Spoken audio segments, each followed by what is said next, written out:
Hi everyone. Thank you so much for tuning into my tarot channel. I'm going to be switching to YouTube and possibly Vimeo. I had previously been on Instagram, and you're welcome to find me at Paulina Louise Perlwitz. There's a bunch of readings there that are free. If you are interested in scheduling a reading with me, I'm an intuitive. I am a spiritual intuitive, which means I often know things without knowing why. I know this sounds crazy to the normal folk, but I'm the kind of person who, if I'm in the room with you, I'll ask you just the question that is the pressure point of everything that's happening in your life, and I won't know why. For example, if you have a sick family member, I might say, how's your family? So that's just an example of the kind of intuitive skills that I have. So in working with tarot, we're working with imagery, Jungian analysis is a huge part of where I'm coming from, not just the new age spiritual background. So yeah, thank you. And I wanted to just tune in for a second, tune into whatever energies are happening. And today, our reading is going to be about boundaries. And I'm not exactly sure how the cards will relate to that, but that's been coming up clear all over for me lately.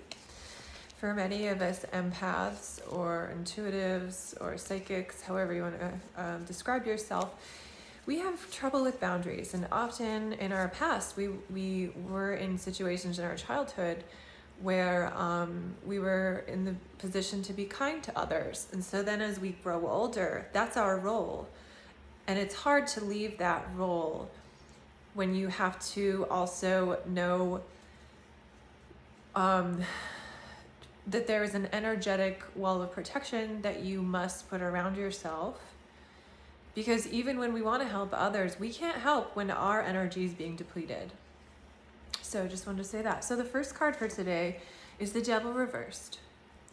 So this could be a time where you're dealing with deep addiction or past addiction, or maybe you feel you've recovered from addiction, but wherever the addiction could be a literal addiction, or it could be like a way of thinking that's really negative. Yeah, and then we also got the Tower. So there's a lot of change happening.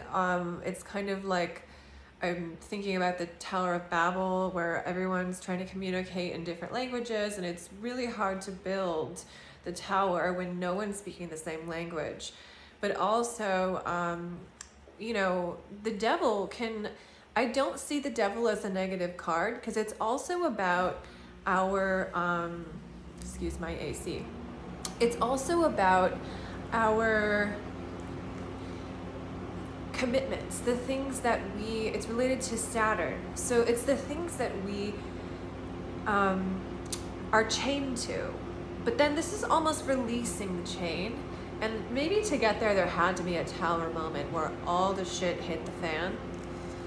I also got the Eight of Pentacles. So this is about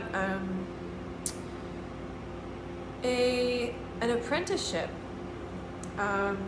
So maybe you're building your skills in relation here.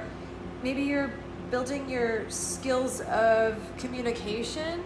And maybe you're using the darkness within you for good. I know that can sound counteractive, but in Jungian analysis, there's the shadow, and that is a part of the self.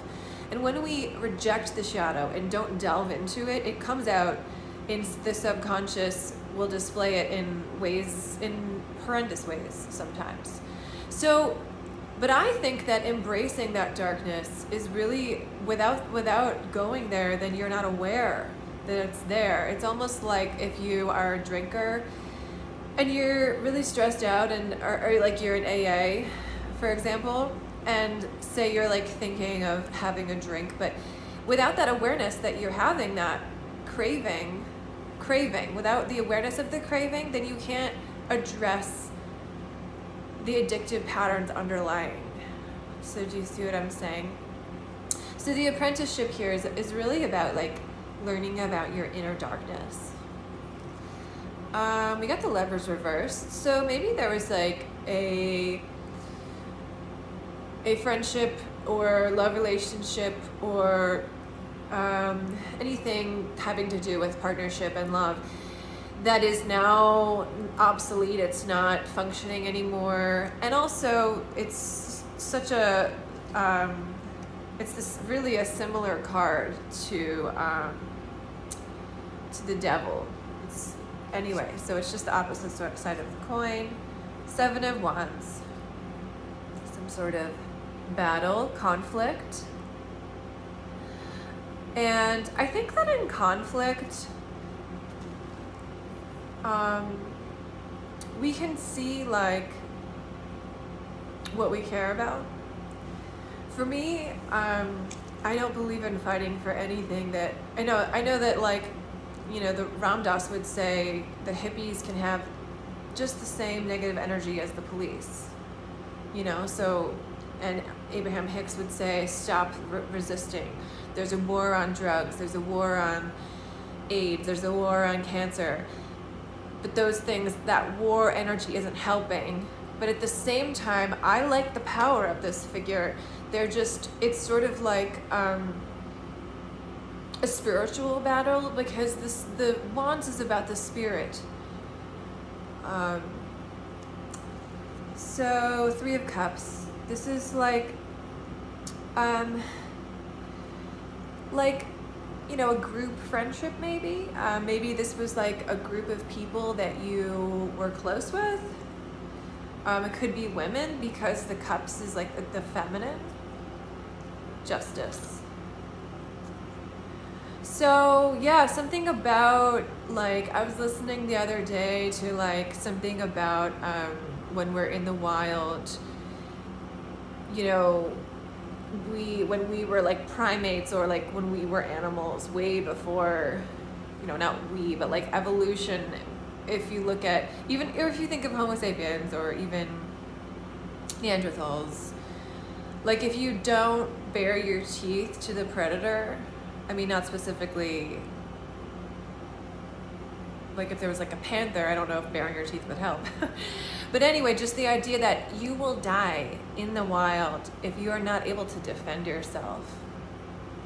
So there's something about balance and also karma. So this could be like some deep ancestral stuff, like, because I see karma as like, sometimes when we go into the lower self, like the low vibrational self, there's stuff there for us, you know, and like, I know it can be so hard, especially for the people who are like expected to be like pleasant all the time, namely mostly women, but like there's stuff in the darkness that could balance out not only your world, but like everything around you. So I'm saying with the ancestral stuff, like if there's like someone in the ancestry that had a lot of trouble with boundaries, this could be like a push from them too, to like really hold your ground, hold your sacred ground, as Brene Brown calls it. 8 of Wands, blocked communication. So this is the time to just have no contact with this person. 10 of Cups reversed. So maybe like this was a family situation, or like because upright, this is like the completion, like you have it all emotionally, but then reversed, it's like I feel this is more about isolation emotionally. Knight of Cups reversed, so there could be an element of fantasy here, or misunderstandings. And this is like a situation where someone, maybe you or the other party, cannot balance like multiple themes, or like multiple, maybe they just can't manage their life, like the practicalities of it. It's a lot of overwhelm here. And King of Swords. So like this is about the law, And this could be the deciding factor in the situation, that the law was pointed out or something. Seven of Cups. Fantasy. If there's like a threatening or an intense situation or whatever it is, this could be about someone who's just not thinking clearly. This could also be about like just choices, that we have emotionally. I'm gonna pull one more card. King of Cups reversed. So this is like depression. Like somebody's really dealing with deeply sad feelings here. I am gonna pull one more card. It's the Queen of Swords. So this is about delegation. It's a female figure who's really speaking up for herself. And it's usually communication that is like very astute and forthcoming. Yeah, so you may have had to play this role recently, or someone may have had to play it with you. I'm going to get one last card from my Mother Peace Tarot. I chose Ace of Wands reversed, and I'm going to just read what it says. Okay, she can't feel or activate her passion, fire, or creativity. Perhaps she doesn't want to express anger or other strong emotions. There may be a fear of expressing active sexual energy. Yeah, so, yeah, we live in a culture that anger is a no-no. But then anger is also how we know our boundaries. For example, if someone's like hurting you physically and you're just taking it, no, like you want to have the anger to like push them off of you. Like the cortisol effect that comes from anger will like literally make you strong to get this physical attacker off of you. Or yeah, any situation where you're called to be assertive is really coming up right now. And also just expressing that anger doesn't have to be expressed to the person. It might be healing to do that. And if you're in a contained circle where like people understand, are like understanding, there's like unconditional love, then to an extent that could be okay to like let it out, and then maybe later just be like, hey, I'm sorry, I was dealing with some anger. Or if there's like really a therapeutic situation, you don't have to say you're sorry. You can just let it out if you're being guided by a therapist or a group of friends that are there for you while you're doing it. Anyway, otherwise this stuff gets lodged in our bodies, and that's where disease comes in. Yeah. So thank you so much. The last thing I want to say is like unconditional love of the self is unconditional love of others. Like when we notice that, when we can see our flaws, we can also see other people's flaws and love them both, and know that it's all coming back to love. It's all a circle of love. Even anger is in that circle because it's creating more of a sense of self within the circle, which our individuality is important because it's how we give to others. So thank you so much. Have a great day.